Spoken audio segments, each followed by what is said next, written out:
Common question हमसे ये पूछा जाता है कि थैलेसीमिया का कोई परमानेंट क्योर दवाइयों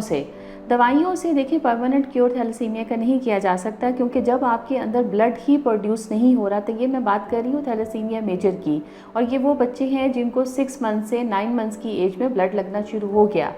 तो अगर कोई भी ऐसी दवाई नहीं है कि जिससे इसका परमानेंट क्योर किया जा सके, तो इसका बेसिकली क्योर है वो है ब्लड ट्रांसफ्यूजन। आप रेगुलर बच्चे को ब्लड ट्रांसफ्यूजन दें, उसका टारगेट हीमोग्लोबिन आप 10 ग्राम तक रखें, ताकि बच्चे की ग्रोथ में और उसकी फर्दर आके उसमें कंप्रोमाइज़ ना हो। और दूसरी चीज़ ये है कि दूसरा परमानेंट क्योर जिस पे आजकल काम भी हो रहा है और वो पाकिस्तान में भी वो ऑप्शन अवेलेबल है, that is bone marrow transplant. लेकिन ट्रांसप्लांट की ऑप्शन भी बहुत अर्ली ईयर्स में ऑप्ट की जा सकती है, 2 साल 3 साल 4 साल की उम्र तक, क्योंकि रेपिटेटिव ट्रांसफ्यूजन से अगर बच्चे को वायरल हेपेटाइटिस हो जाता है या बच्चे का लिवर और